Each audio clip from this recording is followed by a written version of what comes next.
ముందుగా మనము ఈ పెద్ద బాక్స్ ని అన్బాక్స్ చేద్దాము. ఇది బాక్స్ చూసిన తర్వాత మీకు అర్థమైపోయి ఉంటది. ఇది ఫిలమెంట్. అయితే ఈ ఫిలమెంట్ ఏ కంపెనీది, ఎంత మనకు పడ్డది, ఏ కలర్ అనేది ఇప్పుడు అన్బాక్స్ చేసి చూద్దాము. ఈ వీడియోలో దీని గురించి మాట్లాడుకుందాం.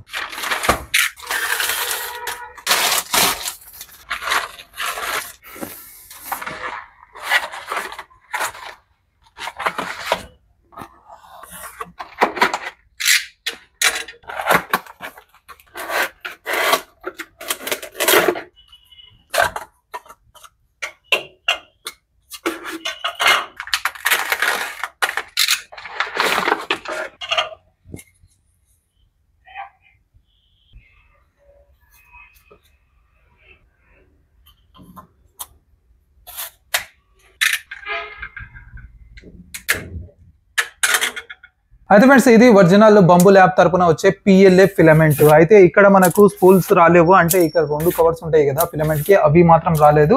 ఓన్లీ ఫిలమెంట్ మాత్రమే వచ్చింది. అంటే తక్కువ ధర చూసుకున్నట్లయితే ఓన్లీ ఫిలమెంట్ RFID తోటి వస్తుంది. RFID అంటే ఏంటి అంటే ఆటోమేటిక్ గా ఇక్కడ సింక్ అయిపోతుంది. కలర్ మొత్తం ఫిలమెంట్, ఏ టెంపరేచర్ మొత్తం సింక్ అయిపోతుంది. ఎందుకంటే ఒరిజినల్ ఉంటది కాబట్టి దీనికి ఫిలమెంట్ కి ప్రింటర్ కి సింక్ అయిపోతుంది. దానికోసం అని నేను ఒరిజినల్ తెప్పించాను. కాకపోతే ఎయిర్ షిప్మెంట్ కోసం అని, అంటే తొందరగా రావడానికి 50 రూపీస్ ఎక్కించిన. కాకపోతే ఇది స్టాండర్డ్ షిప్పింగ్ డేట్స్ ఏవైతే ఉన్నాయో అట్లనే వచ్చింది.